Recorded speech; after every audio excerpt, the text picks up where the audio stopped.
ठीक है, question number 11 का आंसर बताया आपने बी।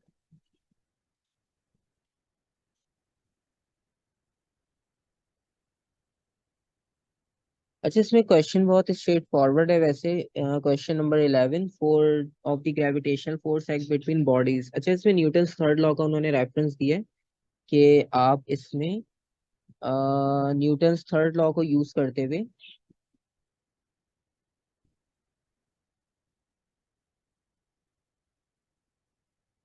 आपने आंसर बताने के एक्शन रिएक्शन की फोर्स किस तरह से एक्ट कर रही है। ठीक है। अब इसमें सिर्फ ये नहीं बताना कि आपके पास फोर्सेस कहाँ पर है, आपने पेयर भी सही ढूंढना है कि आपके पास कौन से पेयर जो है वो क्लियर आपके पास ये बता रहे हैं कि एक्शन रिएक्शन की फोर्स किस तरह से एक्ट कर रही है। ठीक है। अब इस तरह से आप देखो, P the force on the moon due to earth. ठीक है, ये मून और अर्थ की फोर्स है पी। और क्यू जो है वो अर्थ और सन, और अर्थ ड्यू टू मून, और मून ड्यू टू सन। अच्छा, अब इसमें आपके पास देखो पेयर जो है। Sir P and R. हाँ, अब आपने देखो इसमें पेयर फाइंड करना है। तो आपको पेयर समझ आ गया कि मून अर्थ और अर्थ मून। ठीक है, एक्शन रिएक्शन फोर्स जो है वो इन्हीं दोनों के बीच में पॉसिबल है और किसी में पॉसिबल नहीं है। ठीक है। तो आपके पास एक्शन और रिएक्शन फोर्स। ठीक है। तो सिंपल सा कॉन्सेप्ट है, पी एंड आर।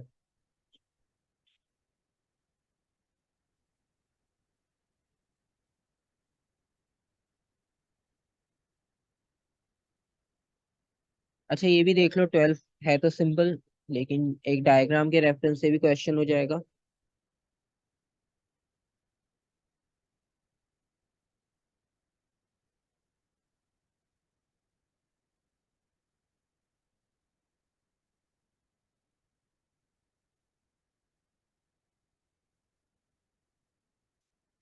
सर ए। ए होगा। एक ने कहा सी, एक आंसर आया ए।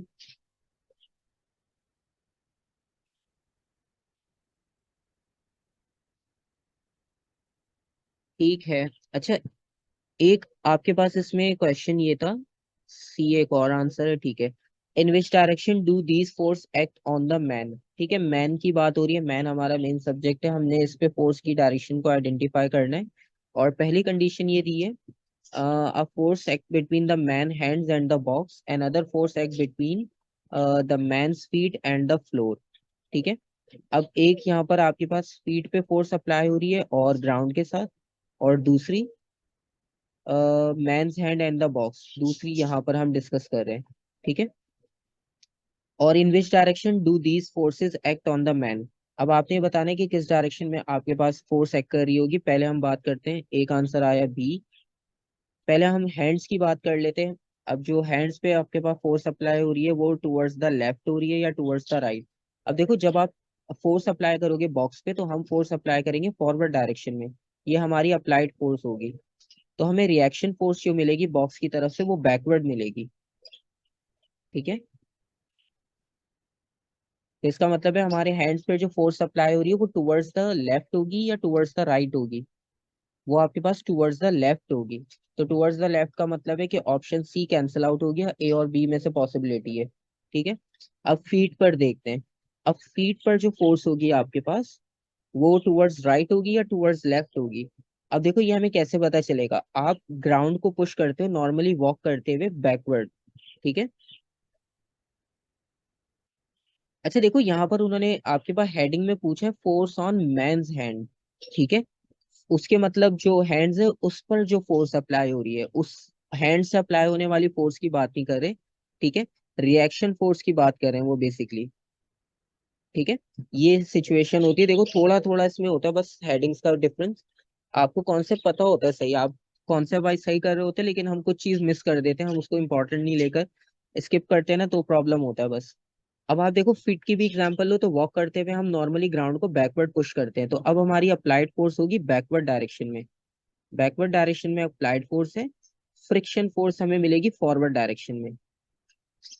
मतलब ऑपोजिट फोर्स जो होगी हमें वो फॉरवर्ड डायरेक्शन में मिलेगी। तो इसका मतलब है टुवर्ड्स राइट है फ्रिक्शन की फोर्स। तो आपके पास ऑप्शन ए भी कैंसिल आउट हो गया, तो बी आपके पास राइट आंसर होगा। ठीक है। तो बेसिकली उन्होंने आपसे रिएक्शन फोर्स की डायरेक्शन पूछी थी इनडायरेक्टली।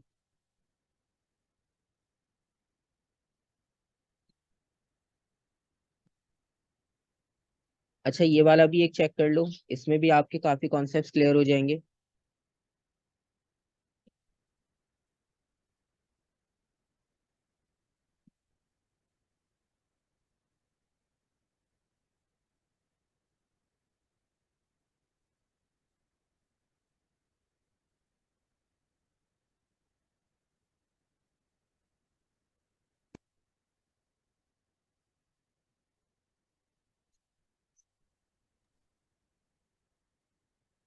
ठीक है, एक आंसर आ गया बी।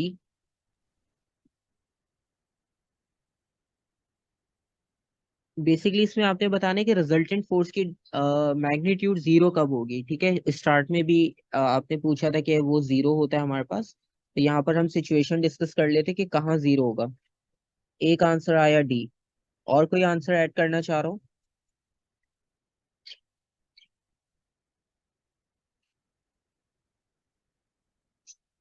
ए। ठीक है।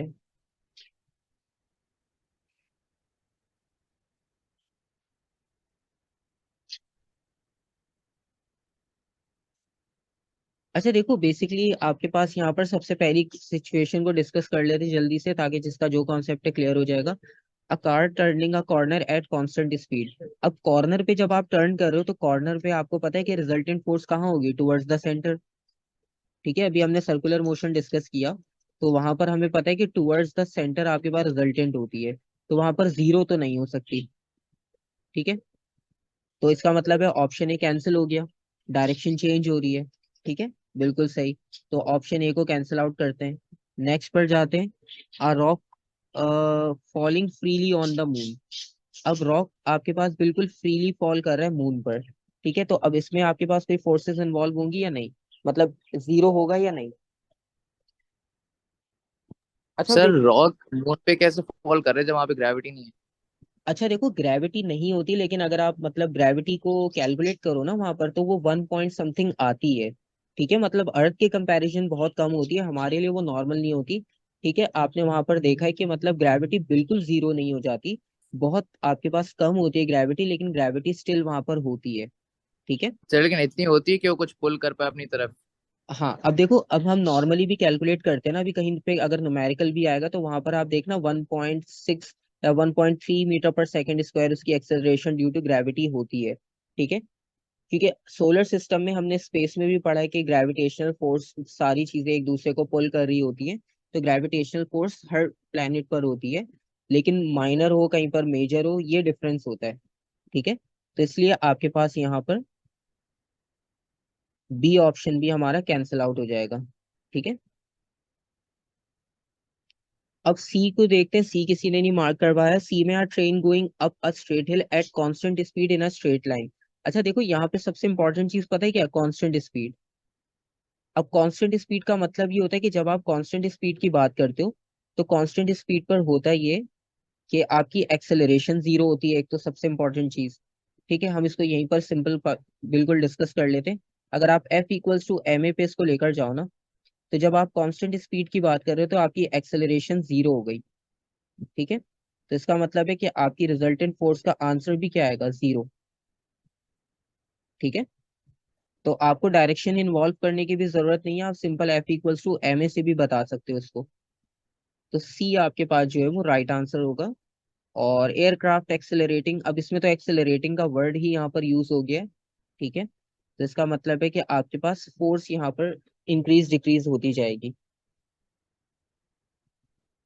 क्लियर हो गया कॉन्सेप्ट? ठीक है। अच्छा नॉर्मली इसमें यही होता है कि आपके पास, अच्छा फोर्स जीरो कैसे हो रही है, अच्छा आप डायरेक्शन वाइज देख लो इसको। अगर आप लेट सपोज एक हॉरिजॉन्टल ट्रैक पे कार को कंसीडर करते हो।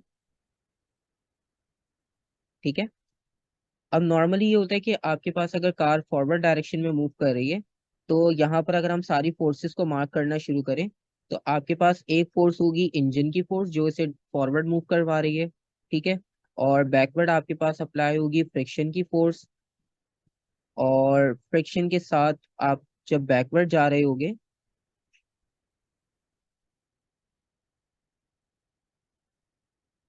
तो बैकवर्ड जाने का मतलब ये हुआ कि आप एयर रेजिस्टेंस जो है वो भी आपको ऑपोजिट मिलेगी, और दूसरा ये कि ग्राउंड पर जो फोर्स होगी, बॉडी का वेट वो डाउनवर्ड होगा, और ग्राउंड जो आप पर फोर्स अप्लाई करेगा वो रिएक्शन फोर्स होगी अपर डायरेक्शन में। ठीक है। फोर्सेस तो बहुत सारी हैं। ठीक है। अब फोर्सेस बहुत सारी होने के साथ साथ आपको कंडीशन ये दी है कि कांस्टेंट स्पीड से आप मूव कर रहे हो। ठीक है। तो कांस्टेंट स्पीड से मूव करने का मतलब ये हुआ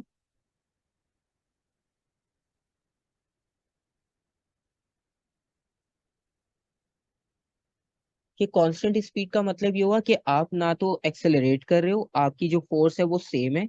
जब आपकी फोर्स सेम होगी तो एक्शन रिएक्शन फोर्स यानी ये वेट और रिजल्टेंट, ये दोनों तो वैसे ही एक दूसरे के ऑपोजिट है। ये तो एक दूसरे को बैलेंस पहले ही कर रहे हैं, क्योंकि कार हमारे पास अप एंड डाउन मूव नहीं कर रही। अगर car up and down move करती तो हमारे पास जो है वो, हम इन्हें कंसिडर करते, आर और डब्ल्यू तो ऑलरेडी बैलेंस है। ठीक है। सिर्फ प्रॉब्लम आता है बैकवर्ड और फॉरवर्ड फोर्स में। अब बैकवर्ड और फॉरवर्ड फोर्स में जब आप कांस्टेंट स्पीड से जा रहे हो, इसका मतलब ये कि जितनी इंजन की फोर्स होगी, अगर आप सिंपल रनिंग की एग्जांपल ले लो, अगर आप एक कांस्टेंट स्पीड से रनिंग करते रहो तो आपको एयर रेजिस्टेंस भी जो है वो कांस्टेंट मिलती है। अच्छा, आर वाली जो ये फोर्स है ना, ये ग्राउंड की रिएक्शन फोर्स होती है। R basically normal reaction force होती है ग्राउंड की तरफ से जो अप्लाई होती है किसी भी ऑब्जेक्ट पे। मतलब आपने न्यूटन थर्ड लॉ किया होगा कि अगर आप बुक को टेबल पर रखते हो, ठीक है, तो जितना फोर्स बुक टेबल पर अप्लाई कर रही है, टेबल भी बुक पर उतना फोर्स अप्लाई करेगी। ठीक है। तो इसे आप नॉर्मल रिएक्शन फोर्स कंसिडर करते हो, जो कि हमेशा सरफेस के ऑपोजिट डायरेक्शन में होती है, उसके बिल्कुल परपेंडिकुलर। तो हम फोर्सेस की डायरेक्शन के अकॉर्डिंग भी अगर मार्क करें तब भी हमारे पास फोर्स रिजल्टेंट जीरो होगी, क्योंकि यहाँ पर हमारी जो फॉरवर्ड फोर्स है एफ, ठीक है, उसके ऑपोजिट जो फोर्सेस हैं वो फ्रिक्शन है और एयर रेजिस्टेंस है। ठीक है।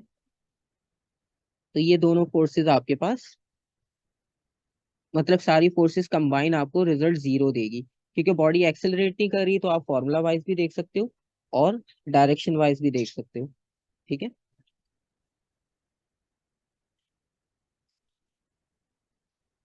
अच्छा, और क्वेश्चन देखते हैं जो थोड़ा सा डिफरेंट हो। 15 वाला भी एक देख लो जल्दी से।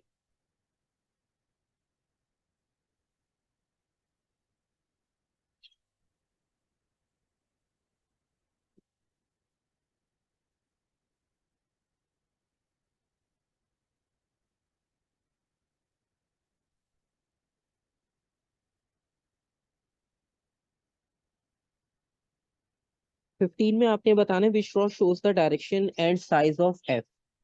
ठीक है। एक आंसर आया ए। अच्छा, बेसिकली इसमें मेंशन है force P acts on the block as shown. आपके पास पी फॉरवर्ड डायरेक्शन में एक्ट कर रही है और ब्लॉक रेस्ट पर है, और एक फ्रिक्शनल फोर्स है एफ। ठीक है। अब एफ की आपने डायरेक्शन और साइज बताना है।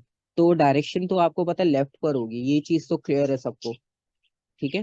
तो इसका मतलब है आपके पास बी और डी कैंसिल हो गया, आपके पास 50-50 चॉइस रह गई ए और सी में। ठीक है। अब आपने एफ की डायरेक्शन तो देख ली, और अब आपने बताना है साइज ऑफ एफ, यानी फ्रिक्शनल फोर्स का साइज बताना है। ठीक है। तो अब आपके पास यहाँ पे सबसे इंपॉर्टेंट चीज इन्होंने दी है, the block is at rest. Block is at rest होने का मतलब ये कि जितनी आपके पास फॉरवर्ड फोर्स है उतनी रिएक्शन फोर्स होगी, बिल्कुल ऑपोजिट होगी। देखो, ऑब्जेक्ट हमारा जा रहा है राइट पर, हमने पी अप्लाई किया राइट पर, फ्रिक्शन हमें मिलेगी लेफ्ट पर। ठीक है। और यहाँ पर इन्होंने मेंशन किया है कि ऑब्जेक्ट रेस्ट में है। रेस्ट में होने का मतलब ये कि इक्वल और ऑपोजिट होंगी दोनों फोर्सेस। तो इसका मतलब ये कि ऑप्शन ए आंसर राइट नहीं होगा आपके पास, ऑप्शन सी आपके पास राइट होगा। ठीक है।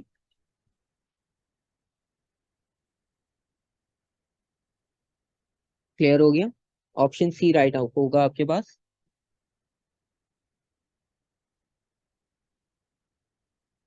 अच्छा, इसमें आपके पास सिंपल सा कॉन्सेप्ट ये था कि पी जो है वो हमारी फोर्स थी, अप्लाइड फोर्स फॉरवर्ड डायरेक्शन में, और फ्रिक्शन की जो फोर्स थी वो फोर्स थी हमारी ऑपोजिट डायरेक्शन में। ये तो हमें पता है। तो पहले उन्होंने डायरेक्शन पूछी थी, तो डायरेक्शन हमने बता दिया टू द लेफ्ट। फिर उन्होंने पूछा साइज, मतलब मैग्नीट्यूड पूछा है। अब यहाँ पर लिखा है ब्लॉक इज एट रेस्ट, मतलब आप ब्लॉक पे फोर्स लगा रहे हो लेकिन ब्लॉक अपनी जगह से हिल नहीं रहा है। इसका मतलब ये है कि आपके पास फ्रिक्शन फोर्स की जितनी फोर्स आप अप्लाई कर रहे हो उतनी ही फ्रिक्शनल फोर्स है। तो दोनों इक्वल और ऑपोजिट होने की वजह से न्यूटन थर्ड लॉ के अकॉर्डिंग आपके पास दोनों का मैग्नीट्यूड भी सेम आ रहा है। ठीक है, तो इस वजह से ऑप्शन सी राइट होगा।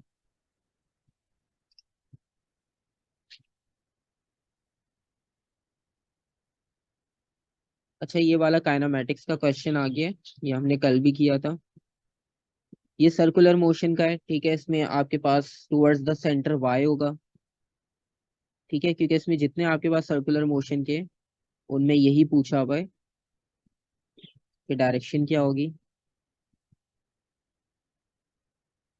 अच्छा, ये भी देख लो क्वेश्चन 18। वैसा भी ऐसा एक क्वेश्चन हम ऊपर कर चुके हैं, लेकिन वो डायग्राम में था, ये क्वेश्चन वाइज गिवन है, तो इसको भी आप जल्दी से टिक कर लो। बी।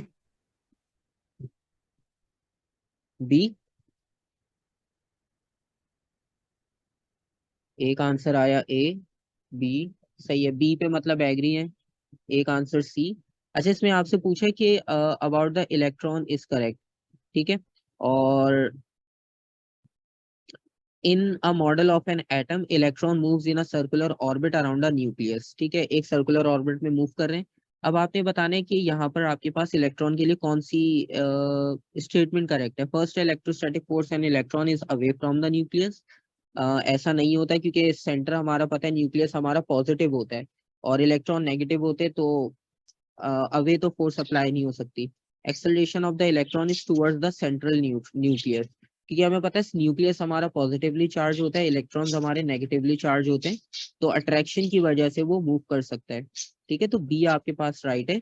और अगर आपका आइडिया था कि see, the speed of the electrons varies continuously. ठीक है, तो स्पीड आपके पास इसमें वेरी नहीं कर रही होती बेसिकली। आपके पास सर्कुलर मोशन में हमने एक डेफिनेशन बहुत स्पेसिफिक पढ़ी थी कि सर्कुलर मोशन में आपके पास स्पीड जो है वो कांस्टेंट होती है। ठीक है, तो सर्कुलर मोशन में एक बात आप याद रखना, हमारे सिलेबस में जितना कंटेंट अभी हमने स्टडी करना है उसमें आपके पास जो सर्कुलर मोशन में स्पीड होगी, स्पीड आपके पास कांस्टेंट होगी। ठीक है, डायरेक्शन चेंज होने की वजह से एक्सेलरेशन प्रोड्यूस होती है।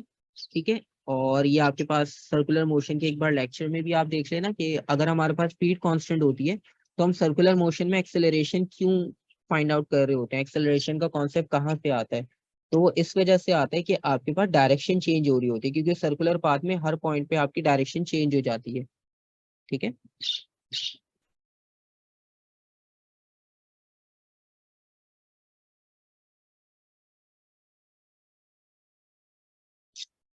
और बाकी पार्ट देखते हैं।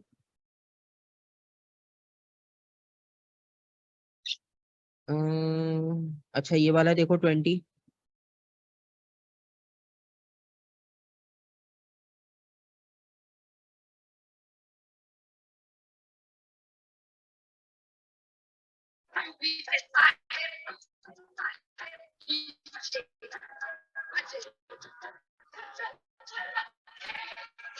डी।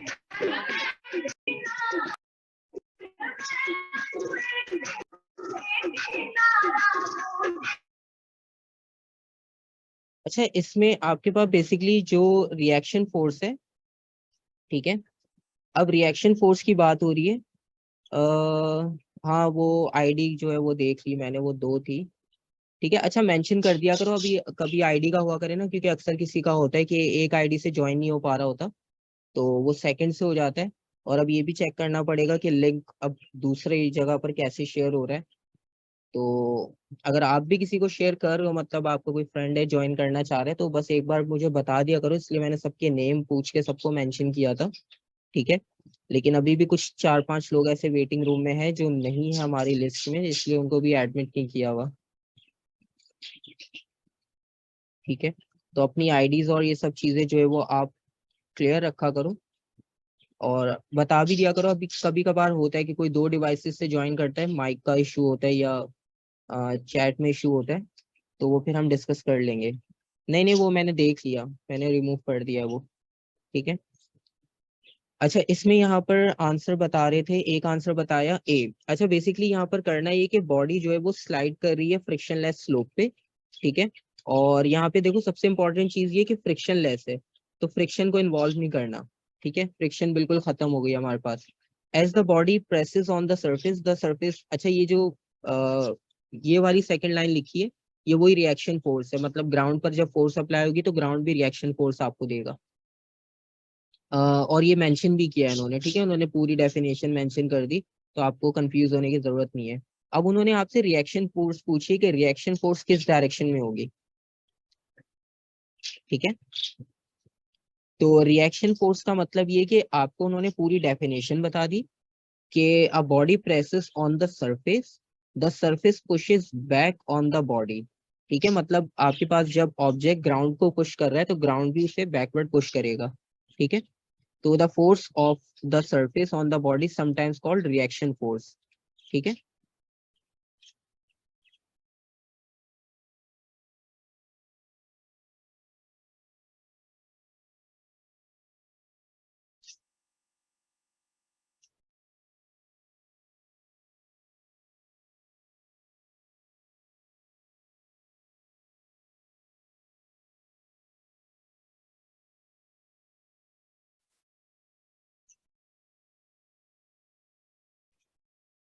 सी, ठीक है, अब आपको आइडिया हो गया कि सी आपके पास जो है वो क्लियर होगा यहाँ पर आंसर।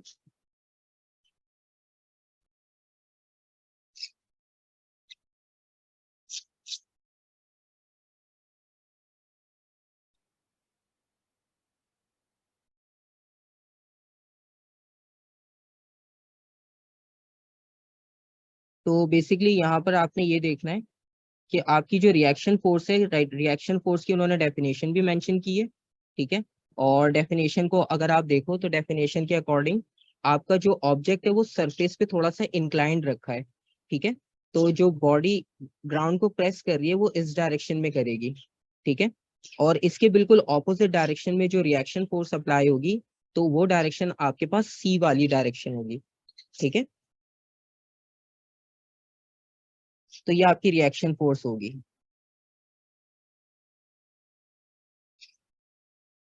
उन्होंने आपसे जो है ना वो फ्रिक्शनलेस पहले बता दिया था ना, उन्होंने आपसे फ्रिक्शन का पूछा है ना, उन्होंने कोई और डायरेक्शन का पूछा, उन्होंने सिर्फ आपसे पूछा रिएक्शन फोर्स किस डायरेक्शन में होगी, तो अपर डायरेक्शन में होगी, ठीक है।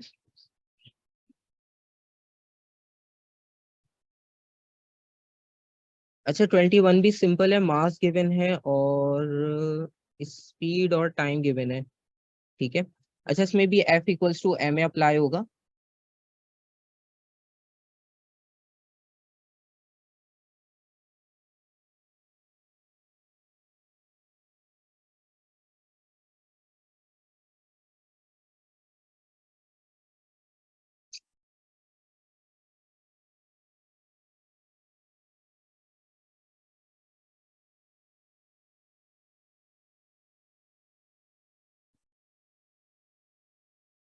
तो इस पार्ट में भी कोई कंफ्यूजन नहीं है, 21 भी आप चेक कर लेना, इजी है। अच्छा 22 भी आप देख लो एक बार, 22 भी सिंपल है।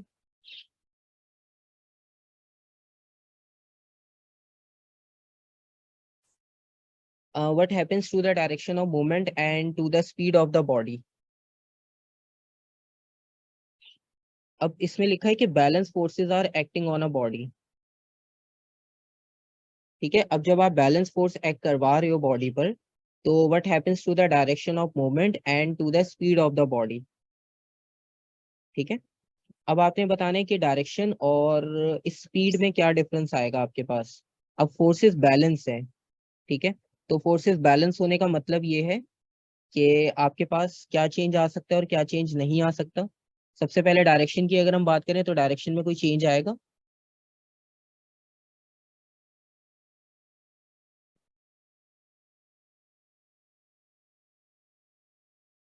अच्छा एक मिनट, हाँ अब आप मेंशन कर सकते हो। सर पिछले वाले का क्या था?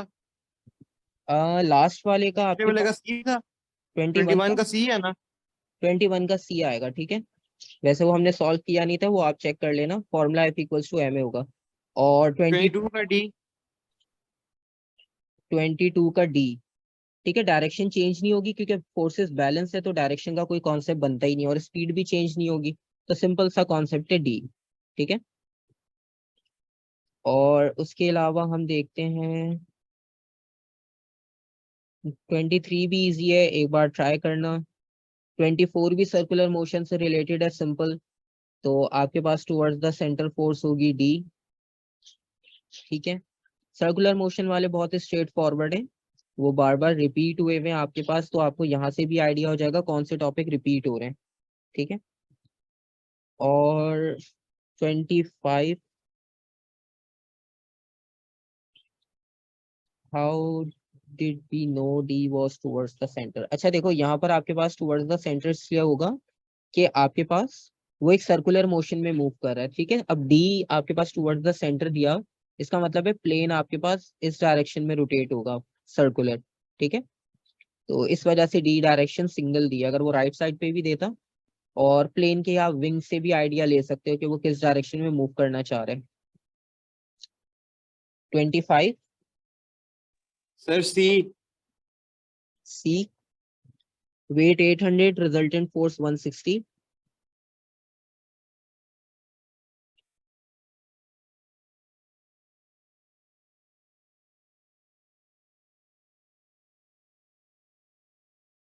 वेट 80। अच्छा, आपके पास यहाँ पर मास गिवन है 80 केजी, और वो एक्सेलरेट कर रहा है डाउनवर्ड 2 मीटर पर सेकंड स्क्वायर के साथ। ठीक है,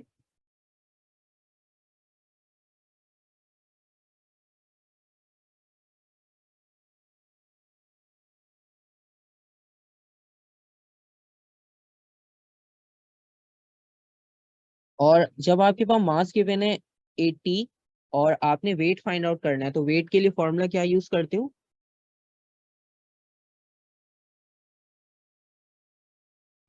sir weight equals to mg। ठीक है, वेट इक्वल्स टू mg। तो मास इक्वल टू 80 और ग्रेविटी आपके पास 10 गिवन है यहाँ पे।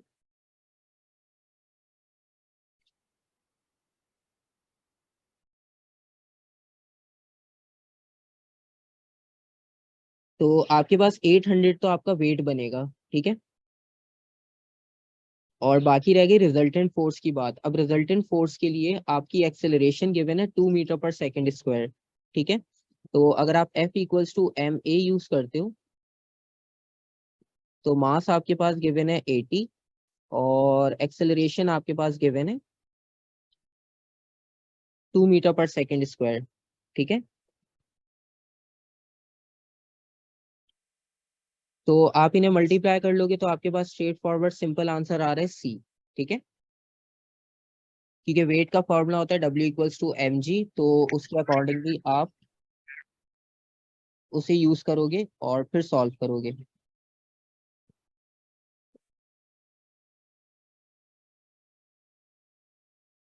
ठीक है, ये भी सिंपल था, और बाकी देखते हैं।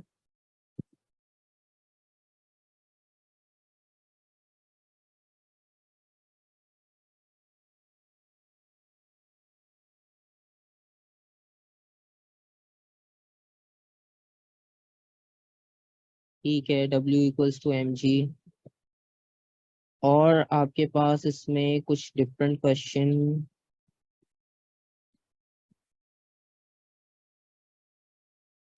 28 देखो आप।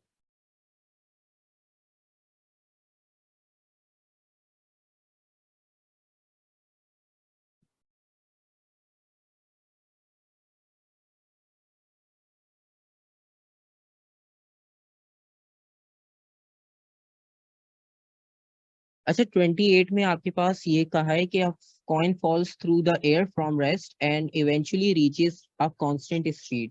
ठीक है, मतलब वो कांस्टेंट स्पीड तक पहुंच चुका है, और दो फोर्सेस एक्ट कर रही हैं, एक पी और एक क्यू। और उसके बाद आपने बताना what happens to P and to the resultant force acting on the coin before it reaches constant speed. ठीक है, अब आपके पास बेसिकली क्यू जो है वो क्या होगा, वेट होगा उसका कॉइन का, अगर हम जर्नल देखें जो हमने कॉन्सेप्ट पढ़ा, और पी जो है वो आपके पास एयर रेजिस्टेंस को मेंशन कर रहा होगा। ठीक है,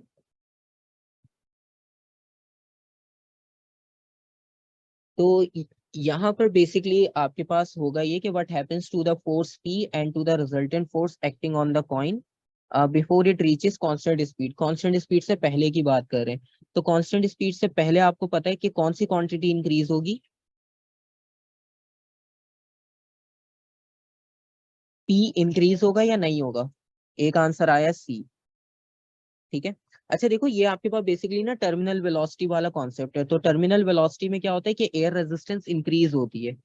ठीक है, उन्होंने ऑप्शन में पी का पूछा, क्यू उन्होंने नहीं दिया, उन्होंने रिजल्टेंट फोर्स की बात की है। ठीक है। अच्छा, आपके पास पी इंक्रीज हो रही है, अब पी इंक्रीज हो रही है, अब उन्होंने कहा है रिजल्टेंट फोर्स। अब रिजल्टेंट फोर्स इंक्रीज होगी या डिक्रीज होगी, ये हमें कैसे पता चलेगा? अच्छा देखो, initially let's, Ultimately, resultant force is acting in the direction of Q, right? हाँ, क्योंकि बॉडी जो है वो डाउनवर्ड आपके पास जा रही है, तो इसका मतलब ये कि रिजल्टेंट फोर्स आपके पास डाउनवर्ड ही एक्ट कर रही है। ठीक है। तो इनिशियल अगर आपका वेट था, लेट सपोज 8 kg, तो बहुत ज्यादा हो जाएगा कॉइन के हिसाब से। ठीक है। अगर हम इसको लेट सपोज 0.5 kg कंसिडर कर रहे हैं एग्जाम्पल के लिए, तो इनिशियली क्या होता है कि इनिशियली आपका जो वेट होता है वो ग्रेटर होता है। ठीक है।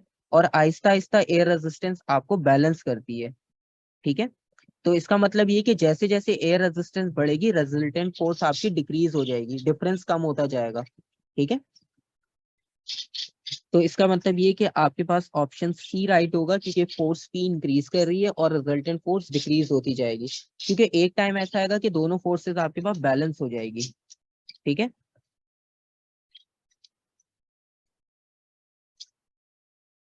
तो दोनों बैलेंस होने का मतलब ये है कि आपके पास इक्वल ऑपोजिट का कॉन्सेप्ट अप्लाई हो जाएगा यहाँ पर। ठीक है। तो सी राइट आंसर होगा। अच्छा, ये भी सर्कुलर मोशन का है। ठीक है, इसमें भी ये मोटरसाइकिलिस्ट जो है वो एक कॉर्नर पे टर्न ले रहा है सर्कुलर। तो सर्कुलर पे टर्न लेने की वजह से आपके पास जो रिजल्टेंट फोर्स होगी वो टुवर्ड्स द सेंटर, ए होगा answer, simple.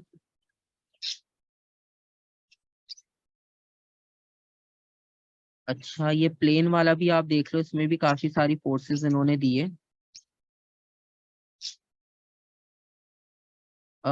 Before take off की कंडीशन दी है आपकी, और वो एयरप्लेन अभी हाफ रनवे पे है, और the arrow shows the direction of 4 forces acting on the airplane. ठीक है, क्वेश्चन में ऊपर यही मेंशन है, आप सिर्फ डायरेक्शन से रेफरेंस ले सकते हो।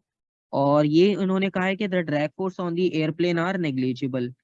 ठीक है, ड्रैग फोर्स को उन्होंने नेग्लिजिबल कंसिडर कर लिया। ग्रेविटेशनल फोर्स की वैल्यू गिवन है, फील्ड की एक्सेलरेशन गिवन है, और लार्जेस्ट फोर्स के बारे में पूछा है इन्होंने। ठीक है, what is the largest force? अब इसमें फोर्सेस कौन कौन सी है? एक आपके पास है वेट प्लेन का जो डाउनवर्ड एक्ट कर रहा है। ठीक है। और force on wheels from the ground, ये वाली जो फोर्स है ये बेसिकली रिएक्शन फोर्स है।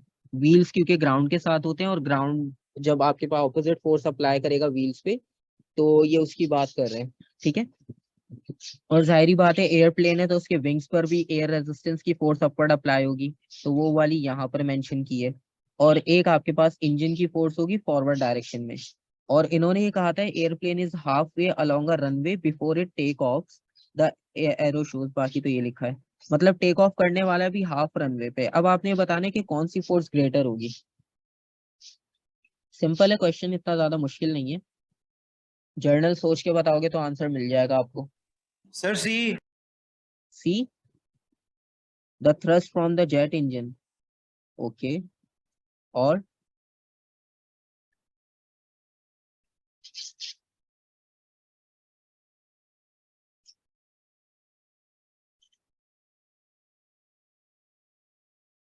डी, बी, और आई थिंक सी भी, हाँ इसी में इंक्लूड है।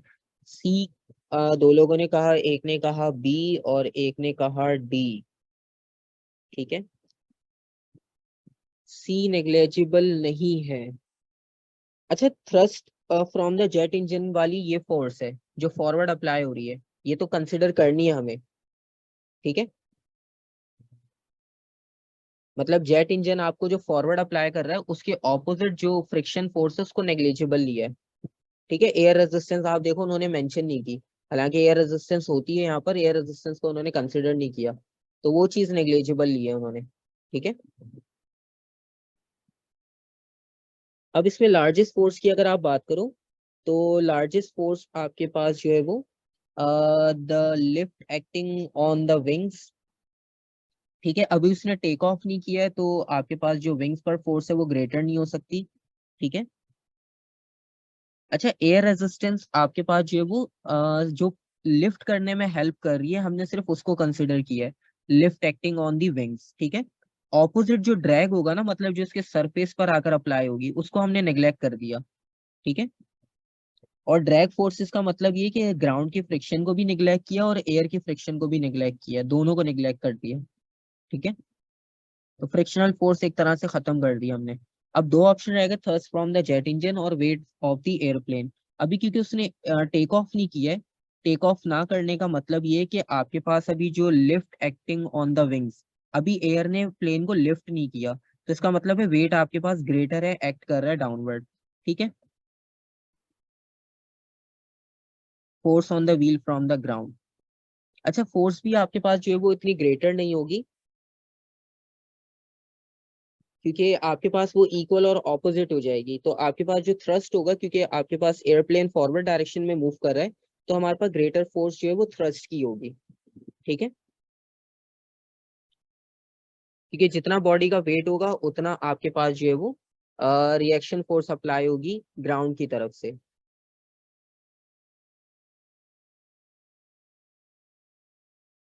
ठीक है।